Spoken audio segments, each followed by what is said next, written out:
Anyway, hey, there's that. Every week we talked about we're going to give you a bold update too. And so before we jump into the message, I want to update you where we're at. We have been on a journey of building our new campus for about a year right now, and it's been incredible. We've been trying to keep you updated and everything like that, and we have been so blessed up until this moment, and really, it's not a big deal, but wanted to update you. We have to postpone our opening date by a few weeks. And so one of the things I wanted to announce is we got good news, bad news. I'm going to give you bad news first. The bad news is we got to postpone it a few weeks. And so what that means is we met as a staff and a team, talked about the benefits and negatives of things. We will be meeting here through the month of June. And so we need to kind of get through that, kind of do some stuff, get some stuff, and then July we will start meeting in there. And so we were supposed to be June 17th. I think was supposed to be our original open date. It's going to be probably July 1st or July 8th. We'll update you more as we know. And so that's the bad news. But as we talked about it, man, I love the reason we made that decision because we had a couple different options to do. We could have met there privately, done some different night things that we had talked about doing. But that's the bad news. We got to kind of keep meeting. But the good news is the reason why, which is, as we talked about as a staff, we have such momentum now as a church. We didn't want to do anything with it. That over the past 6 weeks, we have had I verified this, we've had over 100 guests walk through our doors over the past 6 weeks. And so it has been an incredible season that we are walking through right now as a church. And so we made the decision we're going to keep meeting here in June because we don't want to interrupt what we feel like God's doing in this church. And it's been incredible, and we're excited. If you're one of those guests who've shown up the past 6 weeks, we are so glad you're here. We believe God's doing something incredible in this moment right here, and we are in a season of harvesting and reaping some results that we've sown into years and years and years ago. And so anyway, we'll update you more on that, but want to let you know we're excited, we're pumped about what God's doing and cannot wait. So with that said, hey, I'm going to pray. We're going to jump into the message. God, thank you so much for what you're doing here. Thank you that this is great soil, that what we sow into this ground, into this church, into this city, God, that seems to be producing a harvest of great lives being changed and futures being altered and just people regaining hope. And I just pray that you would be in the next few moments. I pray that the words that come out of my mouth would be your words, that you would inspire and motivate us to become more and more like you, Jesus. It's all about you, Jesus. We thank you so much for this opportunity. Amen. All right. Well, hey, it is Mother's Day, and I just need to make a confession as we start today. And I don't care what you think of me. This is a confession moment, I am a massive mama's boy, okay? So I love my mom. I grew up really close to my mom. My dad was cool, but he was cool. It was not my mom, okay? So I went on dates with my mom. We had not daughter. Dang, I said that twice. Man, okay. Not daughter. If you call me daughter, I'll put you in a church discipline, okay? So son, mom dates, we went to Red Lobster, stuff like that. We did different things like that. I went shopping with my mom for clothes. I love clothes, and she loved clothes. It was great. My brother, not so much. He'd be like, Mom, just give me a pair of jeans. I'm like, no, I want specific jeans. I got to be a specific size. So anyway, I loved my mom. Grew up close to my mom. And part of it was my mom and I have very similar personality. And you know that if you have a certain personality and the same personality with one of your parents, it does not go well for you, okay? Because you fight a lot. When I grew up, my mom and I, we would fight about the dumbest things. And one of those things was what I consider probably the single worst duty you can give your child. And so if you're a parent, I want to caution you, never delegate this to your children, except I do. But anyway, you just ignore that. But I was given the duty of garbage duty. Anybody have garbage duty growing up? I was like, you're just being lazy. Take it out yourself. You saw it, But that didn't fly very much in my household, and I could never say that because I'd have gotten beat down. So, but I had garbage duty, and it was terrible duty because I did not, as a 15-year-old boy, I didn't wake up thinking, I wonder how the garbage is today. I probably should check that. I never thought that. And I got yelled at all the time. They'd be like, didn't you see the garbage? I'm like, no. First, you got a lid on it. But second, no, it's not on my radar. I don't think about the garbage. And I would get yelled at, and I would be like, I think you can take it out later, and the whole deal. And I'd be like, and then I would argue, why do I have to take it out? And just the whole teenage thing. And my mom would say something to me, and she ingrained it in my head, and I still remember this day. She would look at me, and she'd go, Nicholas, which is what she called me when she was mad at me. You do not have the right to call me that. So anyway, Nicholas, when you grow up, and you're an adult, and you have your own place, and you have your own family, you can take out the trash whenever you want. And she would say that to me over and over again. I'd be like, I will. When I grow up, we're never taking out the trash. You know what I mean? I just get really belligerent and say dumb things like that, you know. But she would say that to me over and over and over again. And then I grew up, and I got my own family, and I got my own house. And I remember the moment. It was an awesome moment. It was a glorious moment for me, where the opportunity came that they came and they visited with us one weekend, and they were sitting there, and I let the trash pile up. I'm like, watch this. This is going to be a great moment, you know, because this is my house, you know. And so garbage piled up. My mom walked by, and she didn't even think anything of it because she's my mom. She's like, hey, Nicholas, take out the trash. And I was like, no. I've been waiting all of my life for this one moment. No. I didn't quite state it that belligerently, but inwardly, I was defiant, you know. And I was like, no. And I said this literally. I looked around, Mom, you told me when I grow up and I become a man, and I get my own family, and I get my own house, I can take the trash out whenever I want. This is my house. I'm going to take it out when I want. My mom, wonderful mom, looks at me very sweetly and goes, Nicholas, you're absolutely right. This is your house. You can take out the trash whenever you want. She walks up to me and very lovingly puts her hand on my face. That's like mothers do. They kind of do that. And then she smacks me and says, now go take out the trash. And I'm like, dang it, Mom. So I took out the trash, and I lost that battle. You know why? Because at the end of the day, your mom is always your mom, isn't she? I mean, that's not deep at all. Like, nobody writes that down like, oh, that's my mom is always your mom. But it's so true that no matter how old you are right now, whether you're 5, 15, or 50, your mom is always your mom, and your mom will always mother you. My mom still calls me Nicholas when she's mad at me, and she still comes and does that, and we still have an incredible relationship because I'm still a mama's boy, but your mom's always your mom. And on Mother's Day, I thought how fitting it is to talk about the season that I think moms are so amazing at, way better than dads. See, last week we started this series called Reaping and Sowing, and we said 3 things that, listen, in this sowing season, that you always reap what you sow, you always reap more than you sow, and you always reap after you sow. And what we talked about was that last one where it really is about the seasons. It's the after that really jumped out to me, and this whole series is built around seasons. And we said last week that there's 4 seasons. That there's the sowing season that we talked about last week. There's the waiting and watering season, that season in between. That season that you kind of got to pause a little bit. And then there's the harvesting season, and then there's the resting season. And there's 4 seasons, but I would say that mothers are uniquely equipped. They are so much better at the waiting, watering season, aren't they? Because here is the deal. Maybe you've never thought about it, but here is the insane, crazy, I would never make it deal that every mother makes when they decide, I want to have a child. And it's crazy to me because moms still sit back and go, I'd like to have another child. But here's the deal. Maybe you've never thought about it, but here's the deal.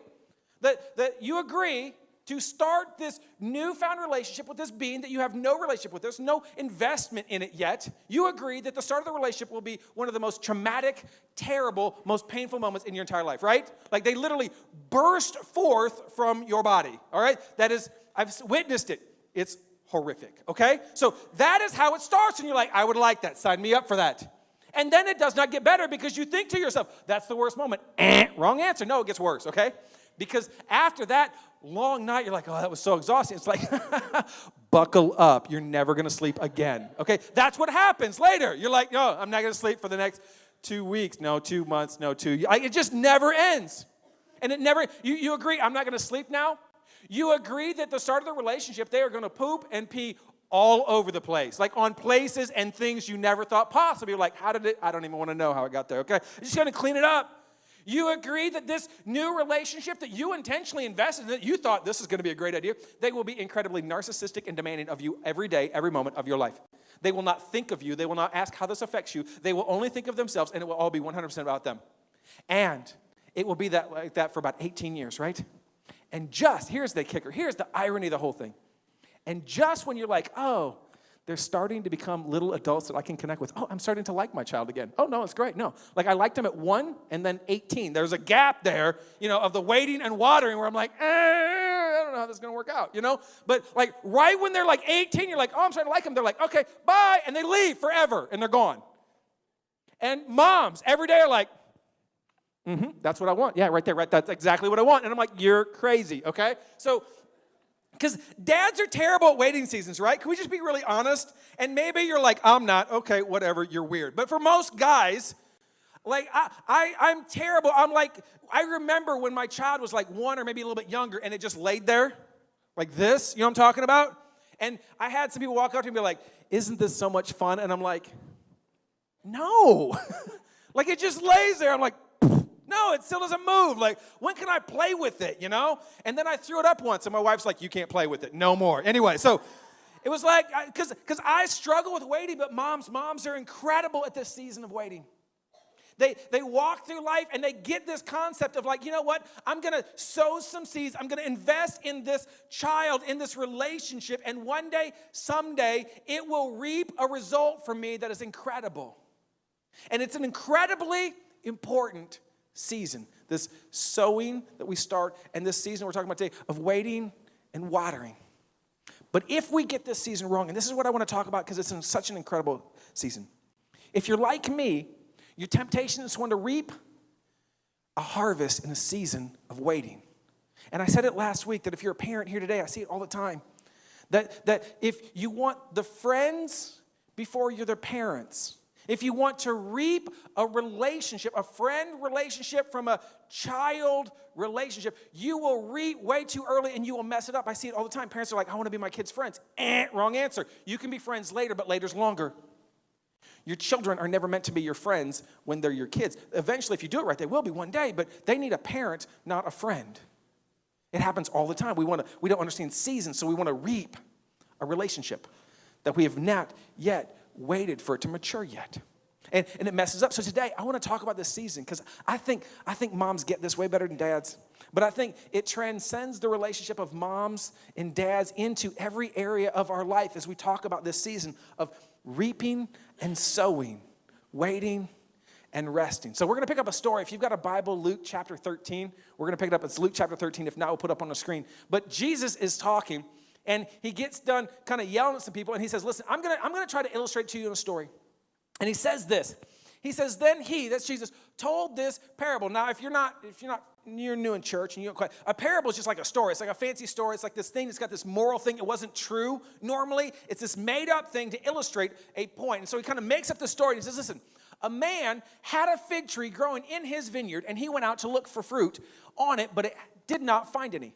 And so the setting, let me just kind of paint the picture. And one of the things that we say is, listen, your story is their story. That as you read Scripture, you should find yourself. And there's some people in the story I want to help you resonate with.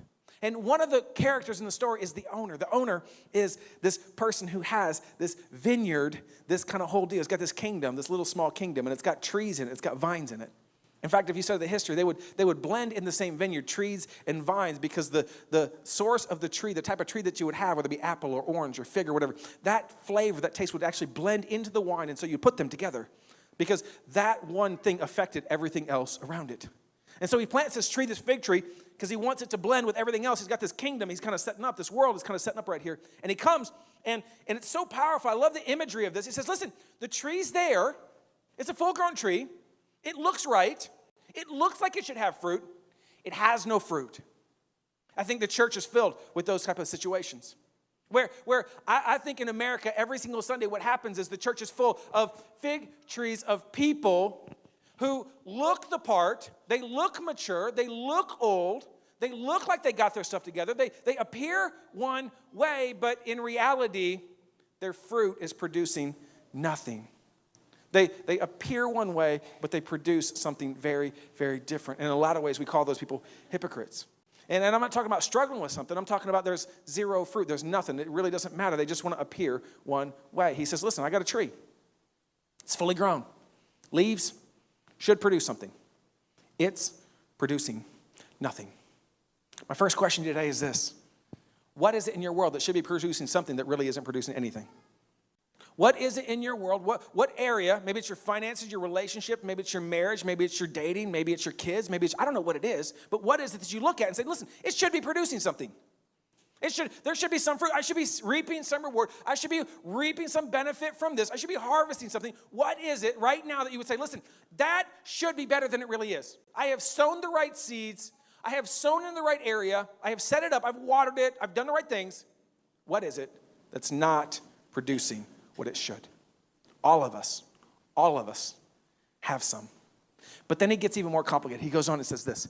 So he, that's the owner, said to the man who took care of the vineyard, for 3 years now, I have been coming looking to look for fruit in this fig tree and haven't found any. This is really, really important. The 3 is an incredibly important number. 1 is because if you study the background of fig trees, which, let's be honest, who hasn't studied that? So, but if you study that, what you come to the realization is it takes about 3 years for it to mature.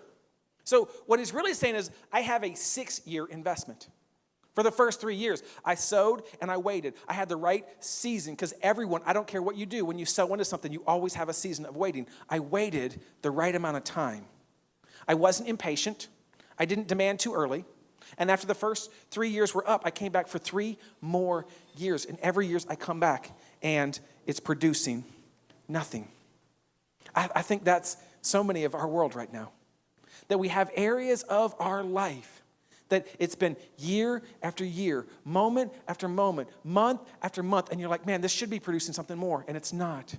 It's maybe you're dating somebody, and he promised to marry you, and it's like, okay, yeah, no, next year, next week we'll get engaged, and next month we'll get engaged, and next year we'll get married, and year after year after year, it's not really producing what you hoped it would produce. You're investing the right things, but it's not really doing that. Maybe it's a job.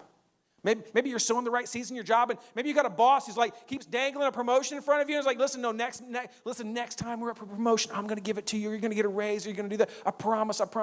And you're doing the right things. You're sowing the right seeds. And it appears one thing. It appears one way on the outside, like from everybody else. They're like, oh, that's so great. And yet, if you're being honest, it's not really producing the result that you want. Maybe it's your kids. I mean, let's just be honest, on Mother's Day, for some of us, it's an amazing day. For some of us, it's like, man, we get the family back together and we're celebrating and nobody's life's perfect, but I love this day. But for some, Mother's Day, it's a hard day.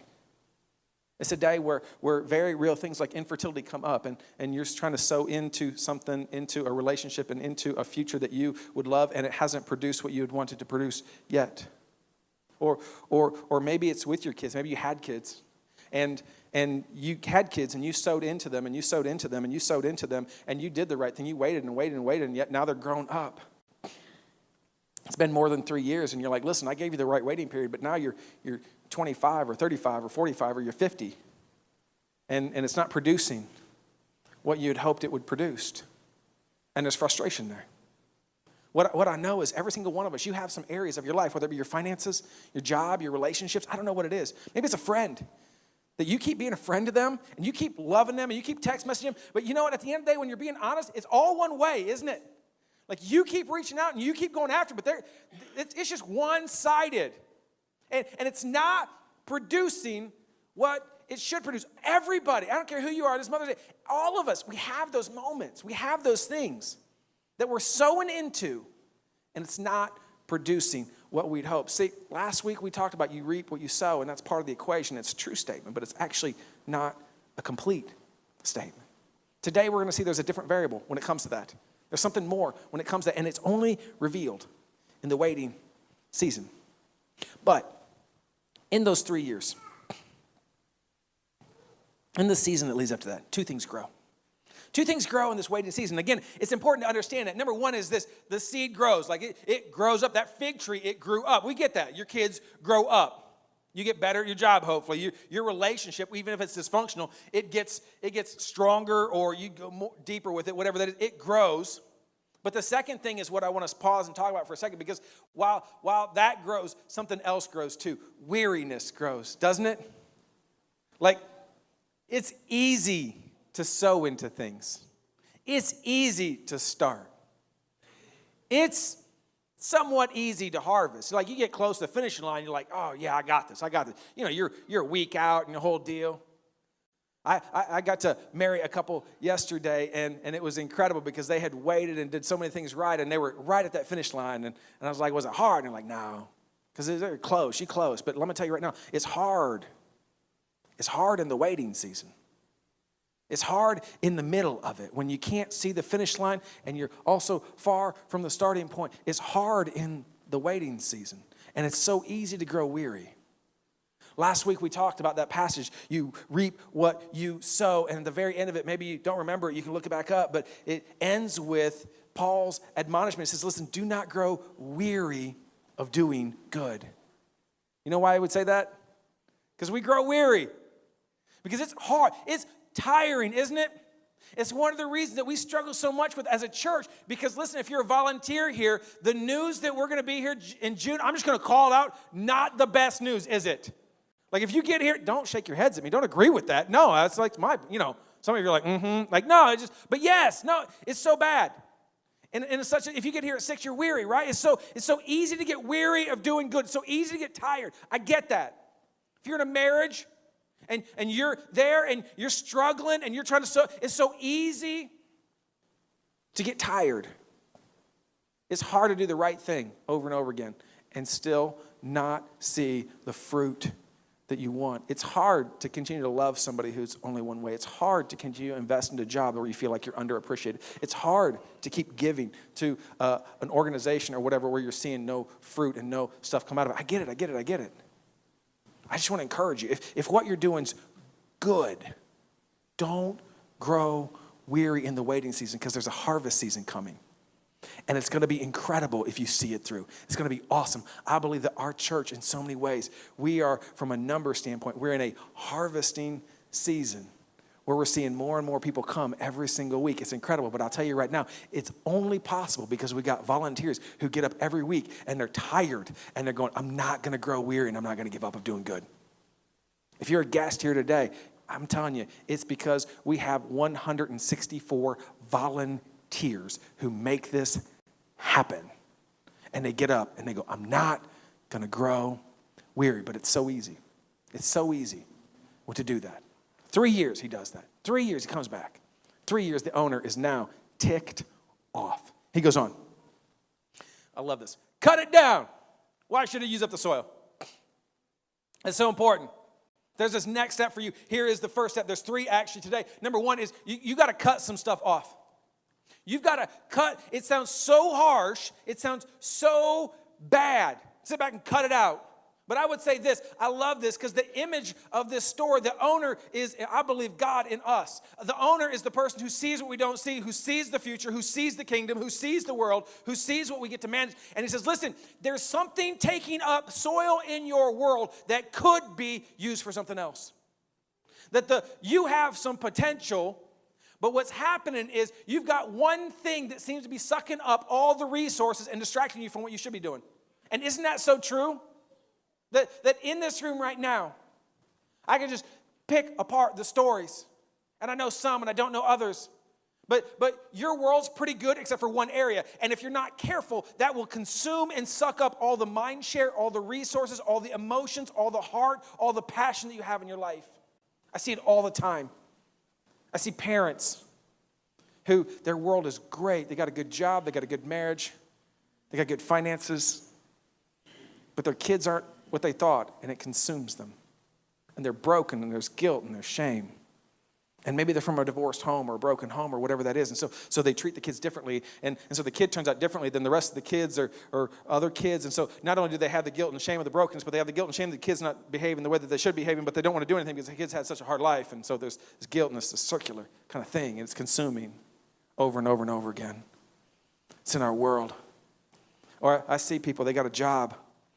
And their spouse loves them and their kids love them and they got enough money to make ends meet. And I mean, they may not be like rolling the dough, but they got a car and they got running water and they got TV and, like everything's good, but their job is the one thing and it's not producing the results. It's not producing the fruit that they're investing in it. And it's been a while. It's been 6 months. It's been a few years. They've so much invested into it. And so to cut it off sounds so terrible, but you know what?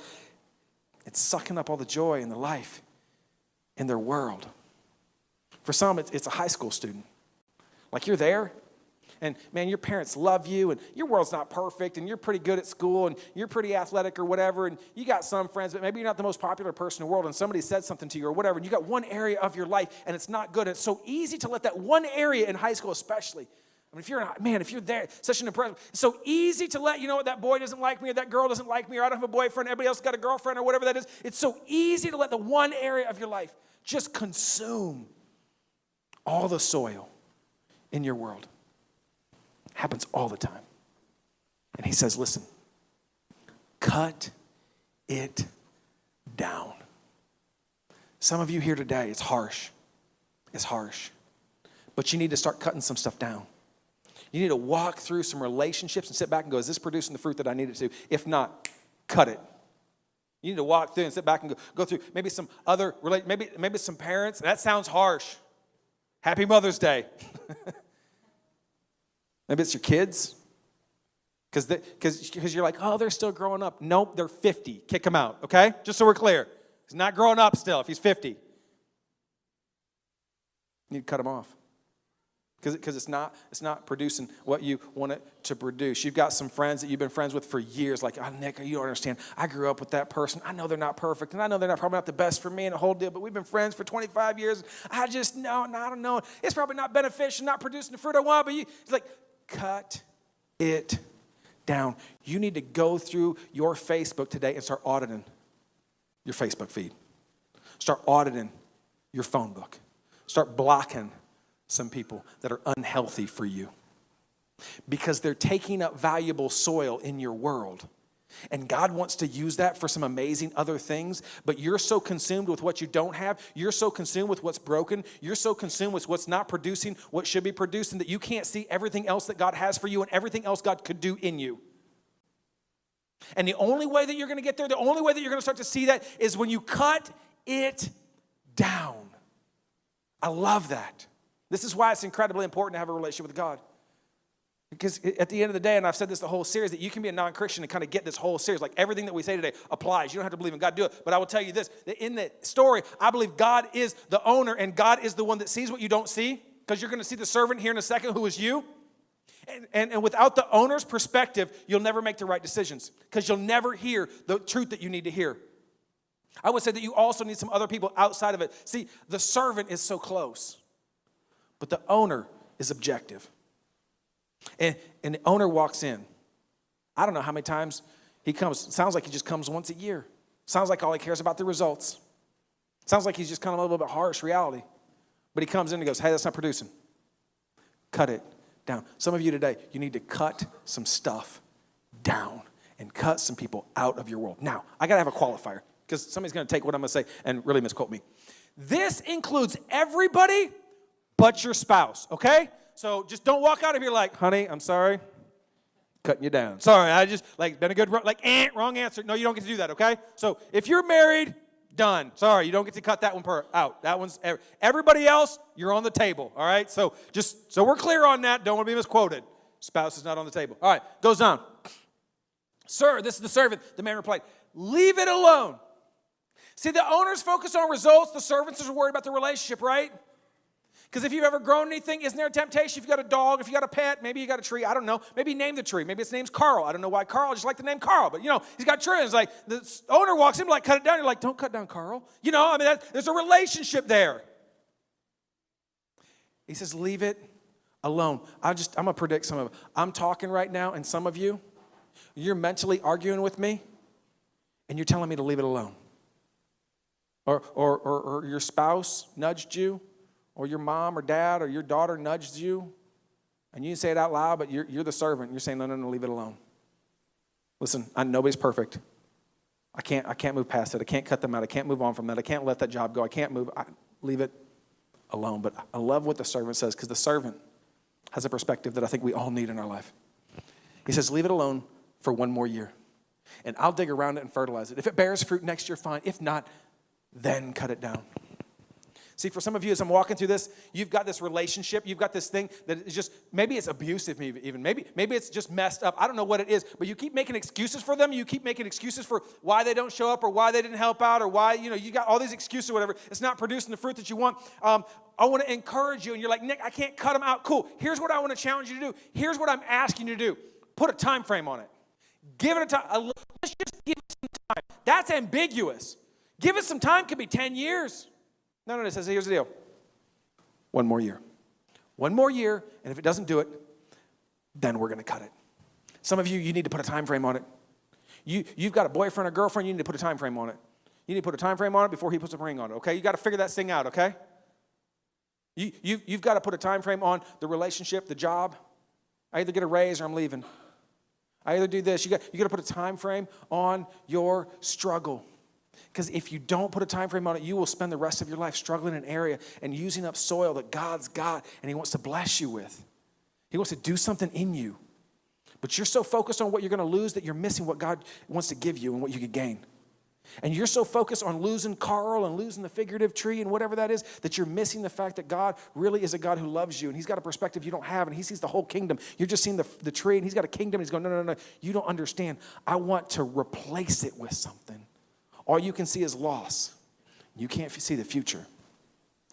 Put a time frame on it. Some of you today, you need to walk out mentally and go, okay, hey, here's the deal. And whatever it is you're struggling with, you got to sit back and they get one more week, they get one more shot, they get one more month, they get 6 more months, they get whatever that time frame is, and then stick to it. Because the worst thing you can do, and I'm telling you, I see it all the time, I've done this. You do that one more time, and they know you're bluffing. You do that one more time, I'm coming over there. Okay, you do that 2 more times, and you do that 57 more times, okay? We're just going to start tallying 1, 2, come on, we do that. I love what the servant says. I'm going to give him one more shot. Some of you need to have a conversation with somebody. You're going to give him one more shot. Your friend, you need to give him one more shot. That unhealthy relationship. Hey, you have a hard conversation. I'm going to give you one more shot. It's awkward. It's hard. And you'll never do it until you start to see what God could be and God could do. And you start to let go of what is. That's already frustrating you. One more shot. All right. Here's the deal. You can do all those things. You can sow the right seeds. You can do all the right things. You can cut people off. You can put a time frame. You can do everything that we're talking about today. I just want to prep you. I want to warn you for some situations. It won't make a difference, though. It doesn't matter. I love what this passage says, because I was listening to it on my way to Bowling Green, and I try to listen to scripture as I'm driving sometimes. And if you don't have the Bible app, I would encourage you to download that. You got a long drive, just start listening to it in the background. It's better than probably what you're listening to. But I was listening to this and just kind of mentally prepping for it. And a lot of times in a passage, a word jumps out to me, a phrase jumps out to me. And fertilize jumped out to me. I don't know why. Maybe I'm sick in the head, but it just did. Because what I loved about this, here's what it says. It says, leave it alone for 1 more year. Cool. But he's going to do something in the year. He's going to do something. See, it's not enough to just pray for it. Some of us, we sit back and go, I'm just going to pray for them. Cool. Pray for them. Do something. Pray for them, but prepare for them also. And he says, listen, I'm going to prepare the soil, and I'll dig around it and fertilize it. I'm going to dig it up. It looks perfect like now. It's producing nothing, but I'm going to mess up the soil around it. I'm going to overturn a whole bunch of stuff. I'm going to put a shovel to it, and then I'm going to replace it with fertilizer. Now, does anybody know what fertilizer also can stand for? Crap, manure, poop, any other dung. I'm out. That's all I know. It smells terrible. That's what jumped out to me. I was listening to this going, man, okay, it's about the tree. It's about the tree. And the servant lovingly, the servant caringly says, no, I'm going to try one more thing. I'm not just going to give up on it. I'm going to work in it. I'm going to work the soil. I'm going to work it. Because what I want you to understand is this. Sometimes it's about the soil. Sometimes it's not about the seed. It's about the soil. It's about what's deep and around the seed. Jesus has this other passage in Matthew 13, not Luke 13. We're in Luke 13, but Matthew 13, he tells a story of the parable of the sower and the seed. And if you're familiar with it, it's a story where it says God threw his seed. But he walks through all the different soils and how the different soils respond to the same seed. And depending on the soil, the seed either takes root and blossoms and produces, or it gets choked out, or it's excited for a minute and then walks away. And it's this image of the gospel and what Jesus says to them and what he's doing in their hearts. It's the image of what truth is in our world, what relationships are in our world. It's this beautiful image that is given to us. And what I run into, what I have in this room probably right now, right here, is there's so many parents and so many people that they're owning the outcome of somebody else. They're owning the outcome of the soil. They sit back and go, if I was a better parent, if I was a better worker, if I loved my spouse better, if I did this, if I did, and they're owning way too much of it. When reality, it's all about the soil. That's the last part of the equation. The soil determines the success of the seed. So true, isn't it? You can sow the right seeds. Hey, if I throw seed on concrete, you know what I'm going to produce? Dead seed. If I throw it in sand, probably dead seed. If I throw it in some nice topsoil, put some dirt around it, get some fertilizer around it, I might have something then. And there's parents in here, you're guilty because of how your kids turned out. You're guilty because of how some stuff messed up and turned out, and you're owning way too much of it. But let me just kind of dismantle that argument, because you're carrying guilt and shame around that you shouldn't. Not that you didn't mess up. I'm sure you did, because you're not perfect. Neither am I. I've got things in my past with my parenting. I'm like, I shouldn't have done that. I shouldn't have said that. I shouldn't have fed my kids 14 hot dogs one day. That was probably a bad parenting decision. Cake for breakfast, not the best parenting decision, okay? I've got lots of them. But you know what I know, and you know this too. This is not complicated. You've been there. You've seen the stories. You've heard the stories of the kid who overcame incredible obstacles, like both parents died, or they were abused sexually or physically, or they had no money. They were born and raised in poverty, or you can just imagine the worst circumstances, the worst seeds were sown into them, and that you hear the stories and like they overcame it all. They got a degree, and went to college, and they're successful, and they're leading the ministry right now, and they're happy, and they're doing motivational talks, right? I mean, you've heard those stories. You know why? Because sometimes it's about the soil, it's not about the seed. And you've heard the same story, just the opposite. Where mom and dad were perfect, and they loved each other, and they disciplined their kid appropriately and raised him up and gave him everything that they could possibly do, and loved him like crazy and gave him every opportunity and gave him all the finances, and there were no obstacles, and yet they wasted their life. Because it's not about the seed sometimes. It's about the soil. And today, my hope, my prayer for some of you is you walk around and you've got guilt about how maybe one of your kids turned out. You've got frustration about how, and you're racked with this, like every time you see him, every time you're racked with this, like, I wish I could have done better, or I wish we would have stayed together, or, we're divorced, or, we got broken home, or I didn't do this, or I didn't do this, or I did this, or, whatever. Like, okay, cool. I get it. I want you to know something today. Through Jesus, you are forgiven. You are the recipient of grace, and you don't have to own their outcome. Because at the end of the day, it's about the soil. It's not all about the seed. You can't completely mess it up. You can put some stumbling blocks. You can hinder it. You're not that strong. You're not that powerful. God has them. And at the end of the day, they are the soil that either receives the seed or rejects it. And today you need to walk in freedom and knowing that you're good. The other thing is this. Some of you today, like you're good with the kids, like actually like, man, my kids are great, cool. I love the concept of the fertilizer though, because you can resonate with your life stinking right now. Like you would look at it, and it feels like God just took a shovel and entered your world and just flipped everything up, like everything's upside down. And it smells and it stinks, and there is manure, there is junk, there is crap everywhere around you. It is everywhere, and you're like, yeah, Nick, that's my world right now. It is terrible. It stinks. I want you to be encouraged by that, which is weird. I get it. But what really jumped out to me, what I want to end with is this. The fertilizer, the thing that stinks, the thing that's messing with you, the thing that you feel like is the worst thing happening to you right now, the fertilizer is actually the fuel for your future. And that the fertilizer is what the servant said, listen, I got to do some stuff. I got to turn some stuff over. I got to flip some stuff upside down. I got to mess with the soil, the situation. Why? Because I'm going to give it one more shot, and I'm going to invest in it one more time. And actually the thing that stinks is the investment. It's what changes the soil. And some of you right now, if you let God, if you let him turn some stuff over, if you let him kind of mess with you, I know, listen, all of us want the perfect life. All of us want, but some of us were pretending right now, right? Like everybody would look at you, and from the outside, Ground's nice, perfect yard, perfect family, perfect tree, greens outside, like, we're doing good. But you know in your heart there's still lust, there's still anger, there's still bitterness, there's still pride, there's still junk, and it's messing with you. It's messing with your world, whether you realize it or not. And many times I find it in my own life. It's the moment that my world stinks the worst that God's actually fertilizing my future the most.